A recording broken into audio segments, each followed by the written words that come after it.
Vamos direto à nossa capital federal, direto de Brasília, com informações da Catarina Martorelli sobre a agenda de eventos, aquilo que está sendo programado para hoje por lá. Bom dia, Catarina.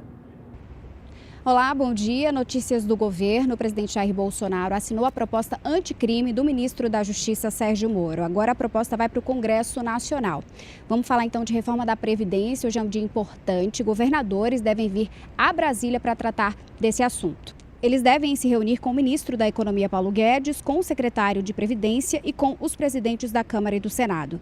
Na semana passada, o presidente do Senado, Davi Alcolumbre, disse que vai cobrar empenho dos governadores junto às bancadas dos estados para a proposta ser aprovada.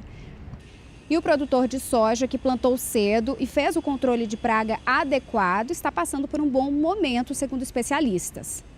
Mas quem se atrasou e fez manejo inadequado pode ter problemas. É que foram 20 dias de estiagem em janeiro, logo depois de um período chuvoso. E isso é favorável ao aparecimento da ferrugem.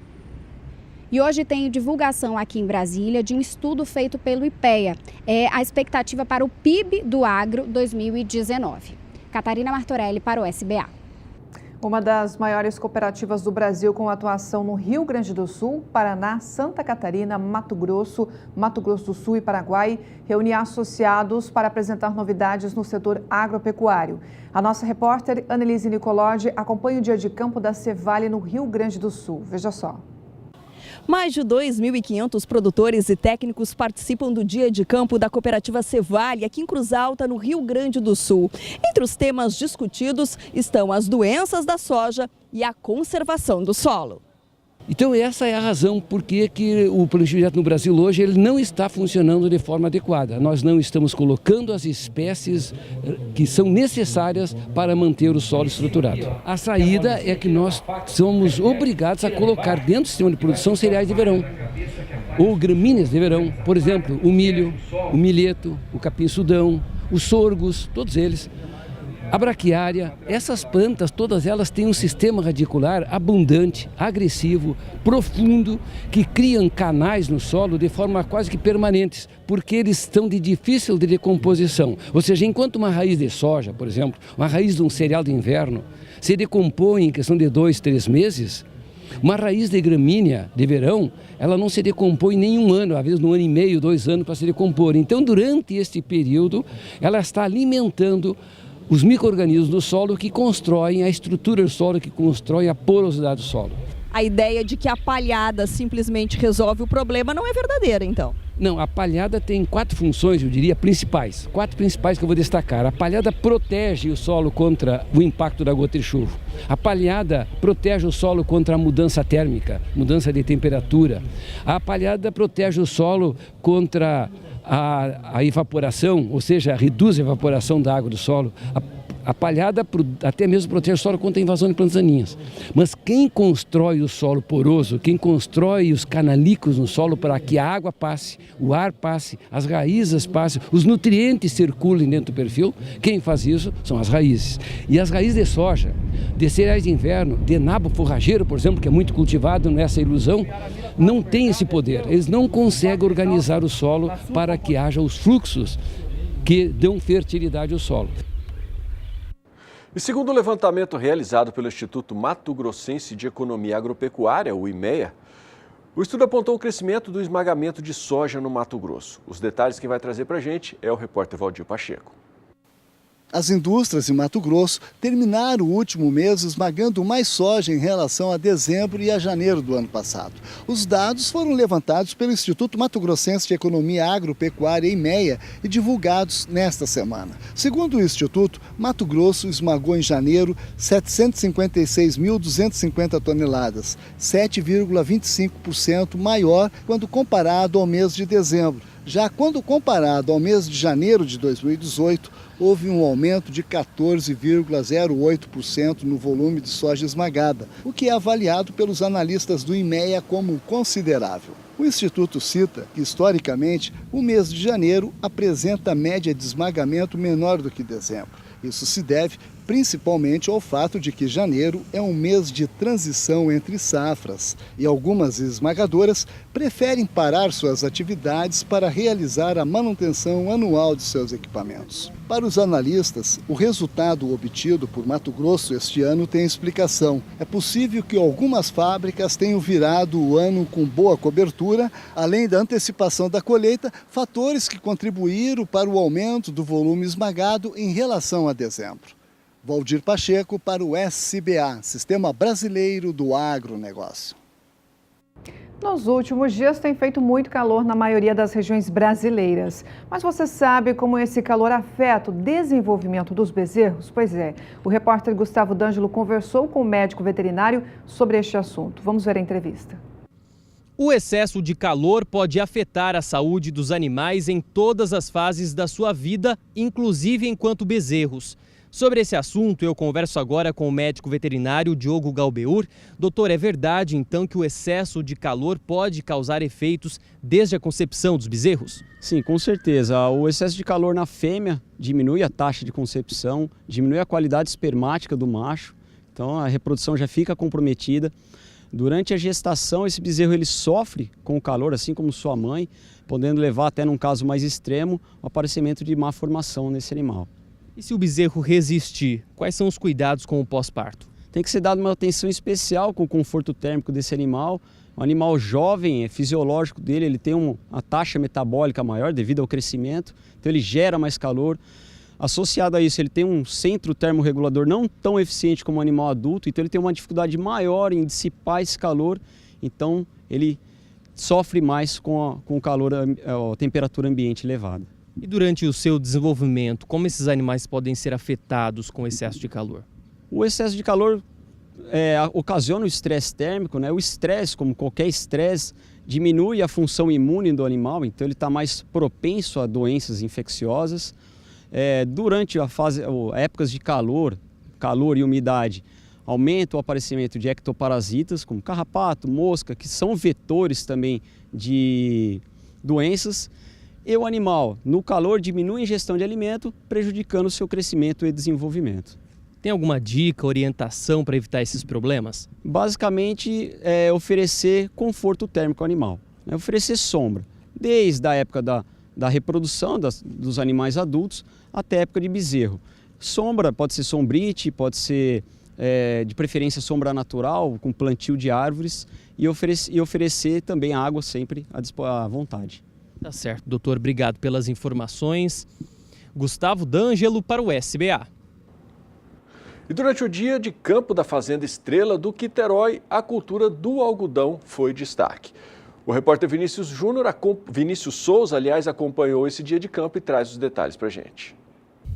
A cultura do algodão também foi destaque durante o dia de campo da Fazenda Estrela do Quiterói. Eu converso agora com o seu Adão, ele que é da Ampasul, e conta pra gente um pouco dos detalhes que foram apresentados aqui hoje.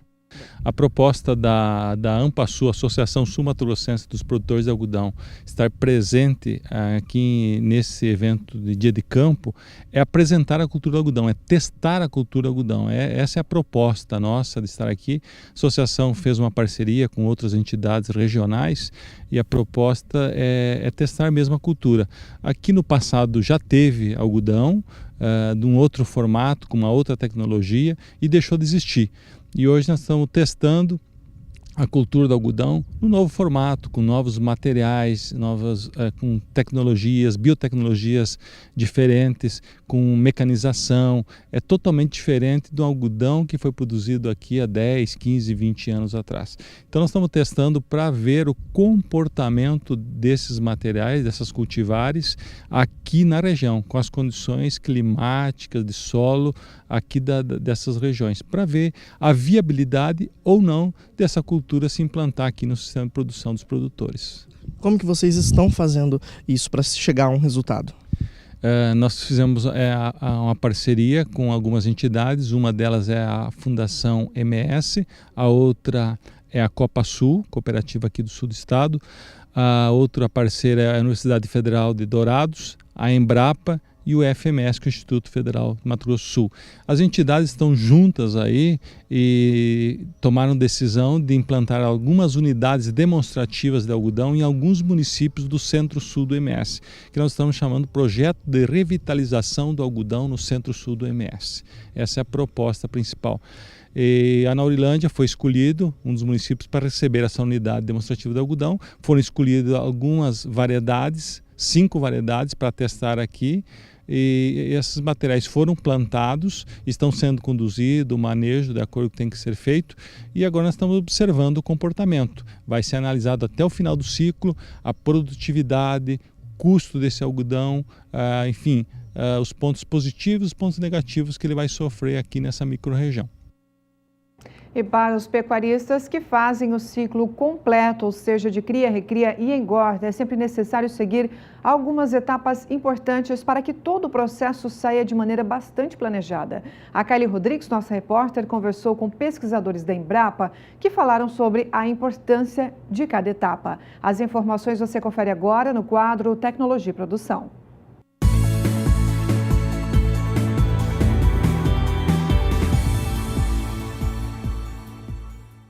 A cria é o início do ciclo de produção.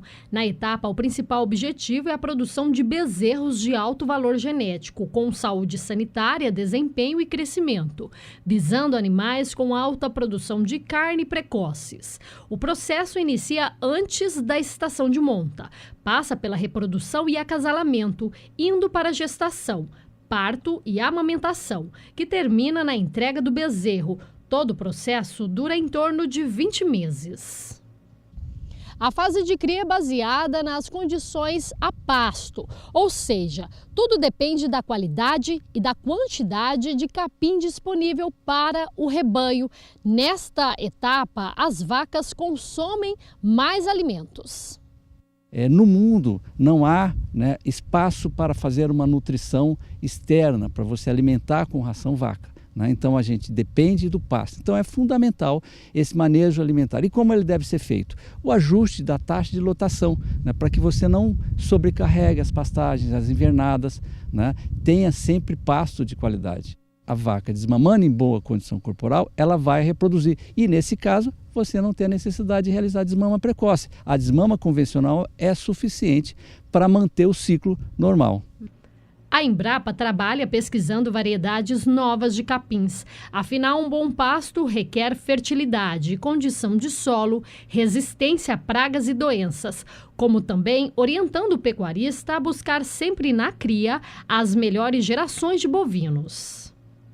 Identificar matrizes improdutivas, as matrizes que produzem pouco leite, as matrizes que têm um comportamento mais agressivo, e ir selecionando gradativamente, inserindo genética, também do ponto de vista de produção, não só de comportamento e desempenho animal, mas de produção, para que você cada vez produza animais melhores. A recria é a fase que o animal cresce, desenvolve ossos, musculatura. Começa geralmente entre 8 e 10 meses de idade. A duração do processo depende do objetivo do pecuarista, principalmente em relação à idade e peso de abate, como ainda o sexo do animal. Normalmente, para machos, o peso de abate ele é mais elevado, então em torno dos seus 16, 17 arrobas, 460, 480 quilos. Então a fase de recria ela acaba sendo um pouco maior, um pouco mais longa, O animal tem que ganhar mais peso durante essa fase. Já as fêmeas não, elas já são abatidas com 12, 13 arrobas, em torno dos seus 360 quilos, então a fase de recria ela é um pouco mais curta. Então a gente tem sistemas de produção que a recria ela é muito curta, pode ser coisa até de 6 meses, por exemplo, um sistema mais intensivo. E nos sistemas mais extensivos, para abate de animais um pouco mais velhos, aí ela pode levar até 1 ano e meio, até 2 anos em algumas condições. Dependendo do tamanho da recria, os animais passam pelo período de chuva, quando a orientação é utilizar ao máximo a pastagem disponível, sempre consultando um profissional da área, que irá decidir se é o caso de fazer uma suplementação paralela. Já no período seco, a dica é reservar ainda no verão áreas com acúmulo de massa verde. Para os animais se alimentarem desse capim, já que nesse período quase não tem crescimento, né, da pastagem. Essa pastagem vai estar com uma qualidade nutricional ruim, então aí você tem que trabalhar uma suplementação, principalmente uma suplementação proteinada. O que a gente tem recomendado, e aí a recomendação dentro do melhor custo-benefício que a gente tem visto, é o que a gente chama de suplementação proteinada de baixo consumo, tá?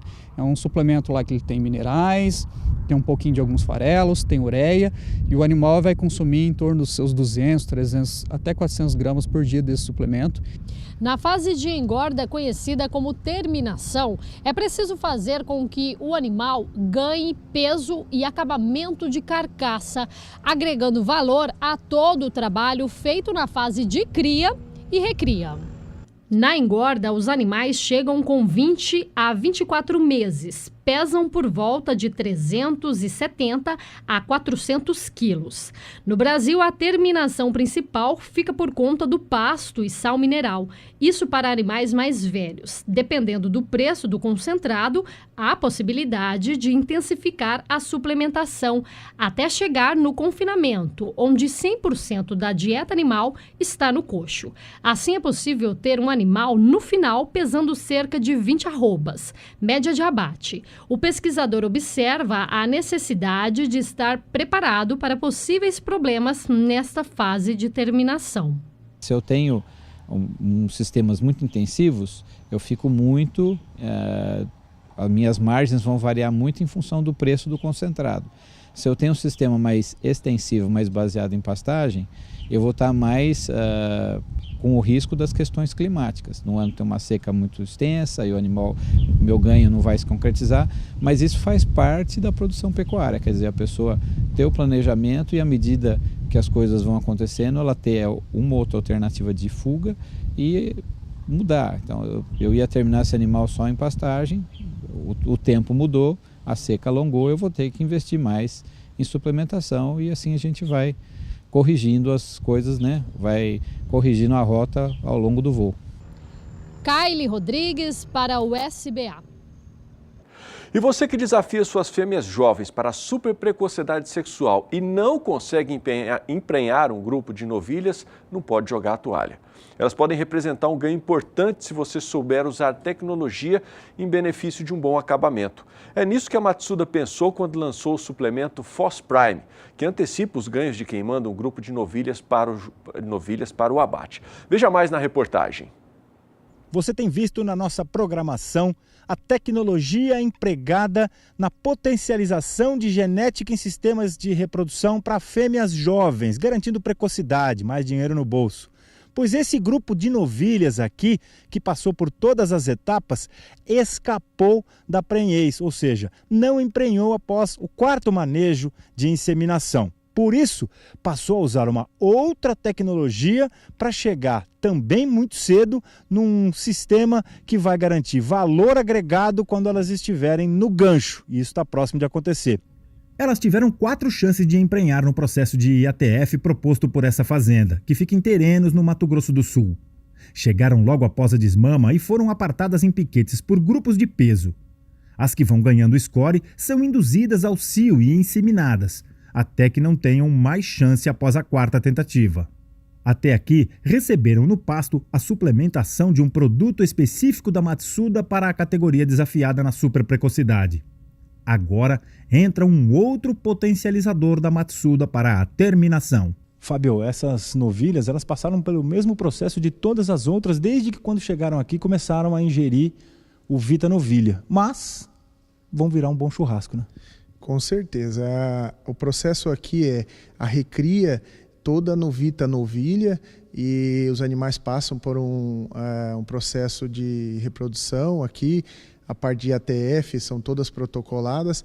Aí após as que são diagnosticadas vazias, esses animais agora são terminados. O Fos Prime Matsuda. Fos Prime Matsuda é uma ração para o período das águas, onde a gente tem um complemento aí de minerais e proteína e energia para que possa esse animal ter uma maior eficiência, um melhor aproveitamento desse capim no período agora das chuvas.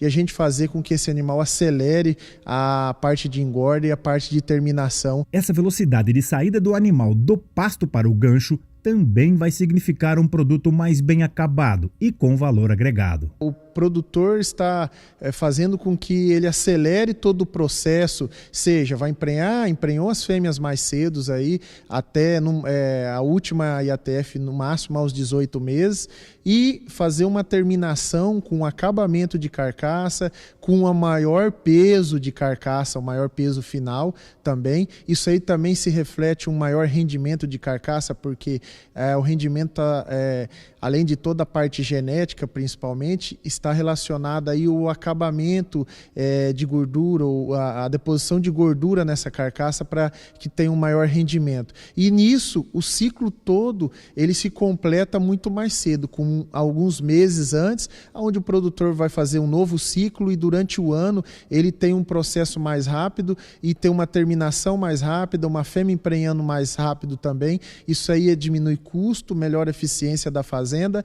Você expressa também toda a qualidade genética dos animais que você tem ao seu máximo potencial também. O comprador disso, ele fica muito mais interessado nesse produto e você tem uma facilidade e até uma remuneração melhor no seu produto final aí, com certeza. Mesmo ainda à espera de embarcarem para o frigorífico, basta olhar para essas novilhas e constatar uma relação com muito mais benefício do que custo.